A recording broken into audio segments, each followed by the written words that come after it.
Good morning and welcome to Inside Texoma. I'm Melissa Kakarika, joined by Gail Cunningham from the National Foundation for Credit Counseling and a personal finance expert. Gail, since it's the new year, we wanted to get everybody some tips to help kick off 2015 financially sound. So let's talk about some of the problems that people may have seen in 2014 first that they're bringing into the new year. Well, you know, people have been financially frugal for quite a while. When the recession hit, it hit hard in a lot of households around America. And people intuitively know to cut back on their spending, tighten that budget belt. Well, those folks have pent-up spending desire now that is evidencing itself. The economy's improved a little bit. Jobs aren't in the tank as much as they used to be. They have a little more money in their pocket. And even recently, because of gas prices declining, people feel a little richer than they were a year ago at this time. So they began spending around the holidays. Now, that's great. Spending is an engine to the American economy, so we certainly don't want to discourage that.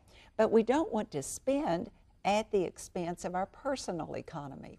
So folks needed to have spent responsibly, and that's what I hope they did, because we certainly don't want to repeat any of the financial sins of the past that got us as a country and as individuals into a financial trouble. And some of those personal sins, let's go over. I'm sure one of them is credit card debt and overusing those credit cards, right? Absolutely. You know, more plastic equals more temptation, and a wallet full of plastic may impress your brother-in-law, but it's not going to impress the creditor. So we encourage people to get credit judiciously. Don't think of credit as a birthright. Credit is a privilege. It's meant to be used as a convenience and handled responsibly. Those three little numbers known as your credit score really do dictate your financial future. And the credit score is based on all the information in the credit report. We can talk more about that in a bit, but as far as that relates to financial spending over the holidays and credit, unfortunately, a lot of people added new debt on top of old. Some were even still paying off holiday bills from 2013 when they began shopping for 2014.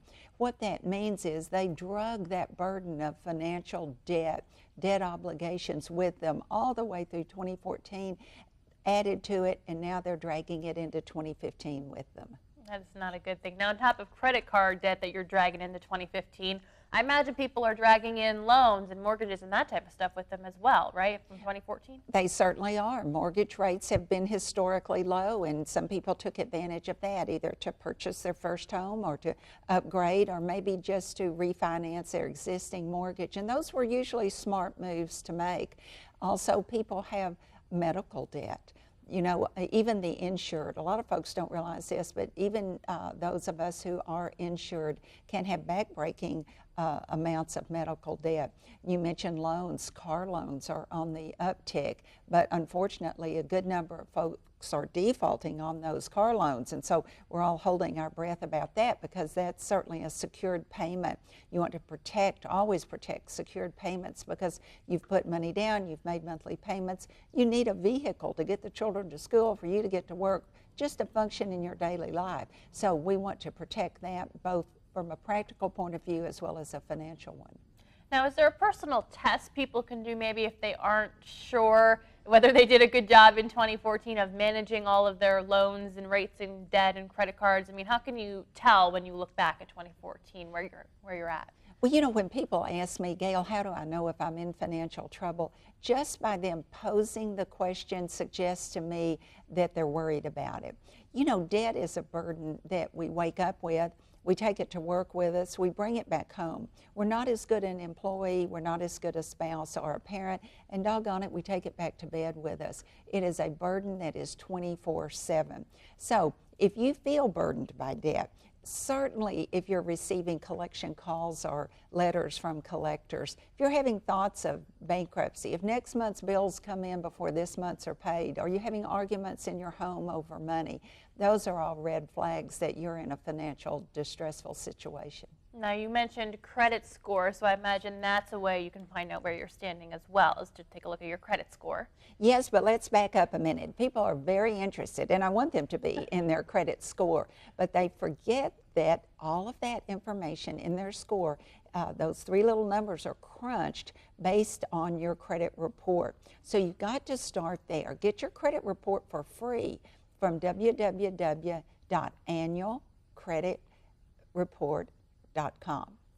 Once you get that report, review it for accuracy. Make sure it's about you and only you. Look for discrepancies. Look for old bills that you've forgotten or haven't paid, or perhaps have even been charged off. So clean up your financial past. You may be a junior and have good credit, and Dad's a senior, and maybe your records have gotten confused. So we want to make sure, again, that that credit report accurately reflects your track record. Think of your credit report as your financial fingerprint. You want to make sure that that letter that's going around about you in the form of your credit report reflects you in the best light possible. And now annualcreditreport.com is the best site to go to, right? Because you hear different commercials and whatnot for different sites. That's right. That is the legitimate site that supplies you with your credit report free of charge from each of the major bureaus, Experian, Equifax, and TransUnion. So you look at your credit report, you determine your credit score, and then you go from there. I mean, what's a good credit score? Well, you fast-tracked a bit on us I here. keep fast-tracking. But then on the credit report, again, you're reviewing it for accuracy. And let me point out here, if you have a major financial move in your future, I want you to get your credit report 3 months in advance. Why? That will give you time to clean up anything that's wrong, anything that you forgot about, you can pay that off. Then that gives it time to cycle through and that positive report to be reflected. You never want to sit down across from a lender who knows more about your credit than you do. So you all be on the same page. All right. Well, is there anything else people should know as they look back on 2014 and credit reports and some of their financial habits? Well, those financial habits we can touch on after the break, I think, too, because it starts with being true to yourself and knowing yourself, and that's the first step to improving those financial habits. Well, I think that sounds like a great idea. So we'll talk about that, and we'll talk about how you can get 2015 off to a great start and maybe change your habits a little bit so that you have a great year financially. That's all going to be coming up next on Inside Texoma.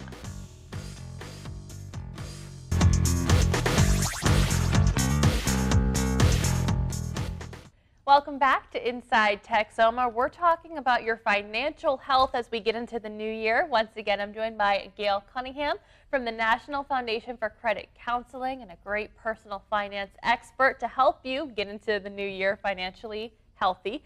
Now, we were talking about credit reports and credit scores, so let's keep going with that. Now, what is a credit report and credit score for those who maybe were a little confused earlier in our last segment?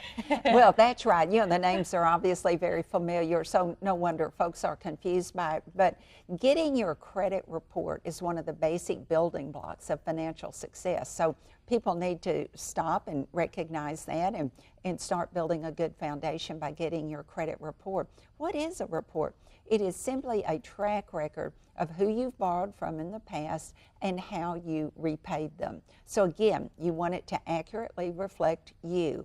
Now, what if there's negative information on there and it's true? Well, that needs to stay, because remember the purpose of the credit report? It's to give the lender a perfect snapshot of your previous credit history. So doggone it, it's negative, but it's true. You cannot dispute that. Now, what you can do, though, is add a 100-word or less explanation to your credit report that will go out with each credit inquiry, explaining why that happened, the extenuating circumstances. I was unable to pay my bills for that 3-month period because I lost my job, I had a major medical event, I got divorced, things like that, to explain that you didn't just drop off the face of the earth and decide to stop paying your creditors, but there was a reason behind it. So that credit score. Now, whereas I just told you that you can get your credit report for free from annualcreditreport.com, you're going to have to pay a few bucks to get that credit score, but that's going to be some of the best money you've ever spent. Why? Because every lender looks at that credit score to determine risk. That's what a credit score is. It is a tool that lenders use to determine risk. Are you a good risk or a bad credit risk? All issuers of credit cards and banks who make loans, car companies, etc., they have their own business model. Some are very willing to take a risk on those with not so good credit, while others only want to cater to those with pristine credit reports and high credit scores. It's really smart for the individual before applying for a credit card to do their homework. And there are sites such as creditcards.com, bankrate.com that list credit cards for your specific need. Maybe you're a student and want a student credit card. You can look in that category for those folks who really, you're their niche, you're who they're after. They'll list that. Do your homework in advance. Why? Because one of the elements of the credit scoring model are inquiries. You don't want too many inquiries on your credit report because that's going to send the red flag up at the issuer's office that you're desperate for credit. You're applying all across the board for credit, probably because creditor A, B, C, and D turned you down, so you're now applying with creditor F. Don't do that. If you start applying for credit and you get turned down, step back, take a breath, take a breather, figure out why, look back at that credit report, what's wrong, why are they turning me down, and then move forward. Now, what about if you're younger and say you haven't had a chance to build up credit and really get anything on that credit report? How do you go forward with getting credit then?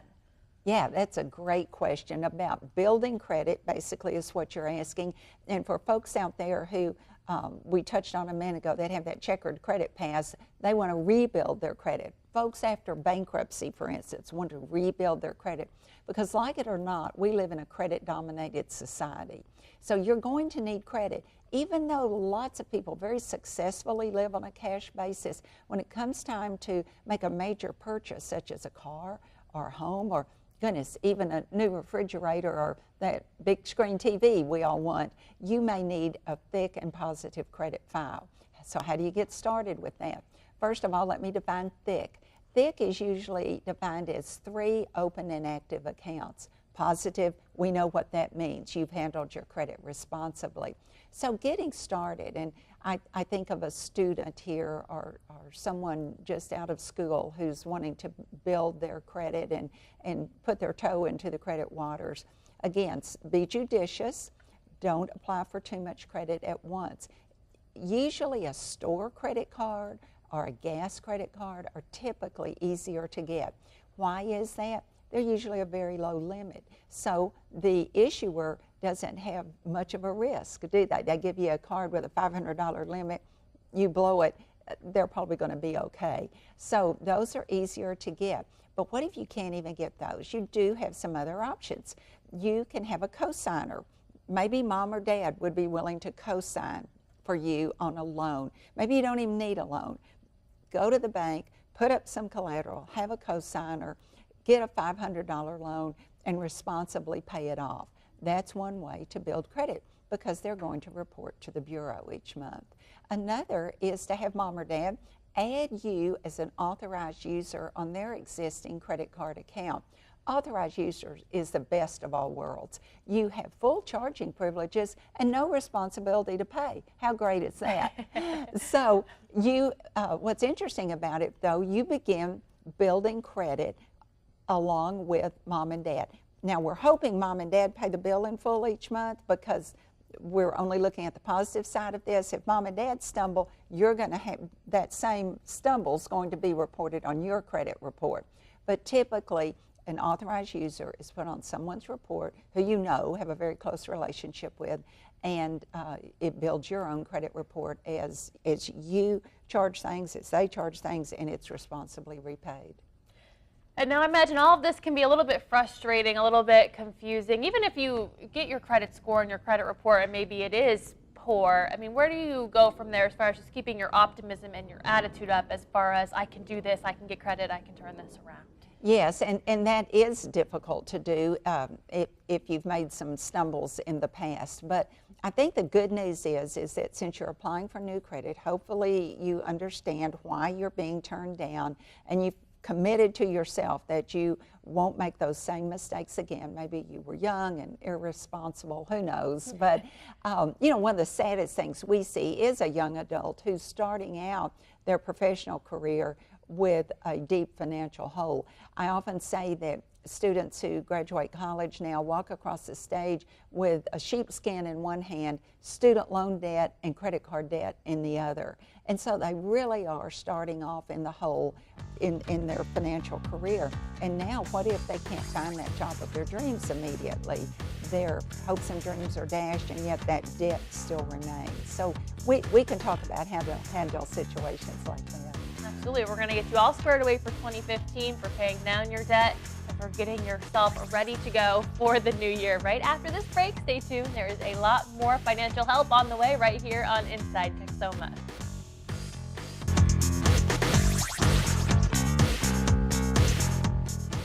Welcome back to Inside Texoma, and thank you for joining us on this Sunday morning. Once again, I'm Melissa Kakarika, joined by Gail Cunningham from the National Foundation for Credit Counseling. Now, we're getting people geared up for 2015, ready to get some new habits in this new year, to start off the new year right. So what can people be doing this year? Well, one other way that they can establish credit is through a secured credit card. It's called a secured card because it's secured by the amount of money that you put down. You have a $500 line of credit, that means you put down $500. There's no risk for the lender there. If you don't pay, they take your $500. But it's a real good way for you to build credit. Now, the only caution I have here is to make sure you've read the fine print and understand all of the rules that go along with a secured card, and make sure that they report to the credit bureau. So far we've gotten a cosigner, we've become an authorized user on someone's account, we've taken out a small personal loan with either a cosigner or collateral, and perhaps we've gotten a secured credit card. We've tried for credit on our own with a department store or a gas company, which are typically easier to get. So with all of those, I think a person is going to be able to develop a credit file. And again, you want at least 3 open and active accounts with a positive history. Then when you go to the lender, they're going to see that you're a pretty good risk based on past experience. But then they're also going to want to look at that credit score. A credit score, again, is a predictor of risk, a tool that the lenders use. Credit scores have 5 elements. Each are given a different weight. If you only do 2 things right, it's highly likely that you will have a good credit score. The lender will say yes, and you will be given a favorable interest rate. High credit score equals low interest rate. That's what we all want. So the number one highest rated, weighted element of the credit scoring model is paying your bills on time. Now that sounds simple enough, but it's very difficult when you're in financial distress. But just make sure that you pay at least the minimum amount due by the day it's due. And as a tool to help you do that, you can go into your account and set up alerts that come in and tell you your bill's due in 2 weeks, and that will signal you to, you better get it in the mail if you're using snail mail, so that it will get back to the issuer by the due date. Or you can set up automatic bill pay.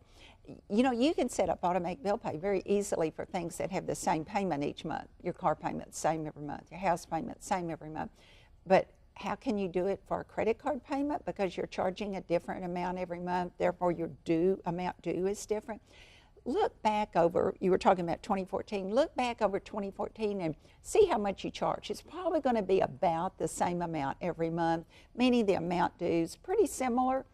Double that amount due, set that up on automatic bill pay to be paid by the due date. That way you will never have a late fee, you will never have a ding on your credit report, and your credit score will never be lowered. So far, we've paid our bill on time. That comes in at 35% of your score, just paying your bills on time. The second highest weighted is called your credit utilization ratio. That's just fancy talk for how much you charge relative to your line of credit. How much credit have you been extended? $1,000 maybe? Well, then don't charge more than 30% of that, which would mean $300. Don't max out your credit cards. Maybe you've been in the line before and somebody pulls out a credit card and it's denied, and so they pull out the next credit card. That first one was probably denied because they maxed it out. They pull out a second one. That's not a good sign. So don't charge more than 30% of your line of credit. That element is weighted at 30%. 65% of your credit score is paying your bills on time and not charging too much. Now, in addition to both of those tips, I imagine having a plan for saving money is also going to help people in 2015, right? That's a big part of financial health. You know, recently we've seen spending go up. That's where we started the program, that pent-up urge to begin spending again, and people are adding to their balances. Fine with me as long as they can manage those balances. But we're seeing saving go down. Interestingly, when the recession started, again, intuitively, people knew we're in troubled times, I better start socking away some money. And they began saving more. The savings rate increased. But we all slid back down, and it's more fun to spend than it is to save until you get into a financial bind. This starts my 28th year in this sector. I have never, ever met anyone who said, Gail, I've saved too much. But I've certainly met a lot of people who feel as though they've spent too much.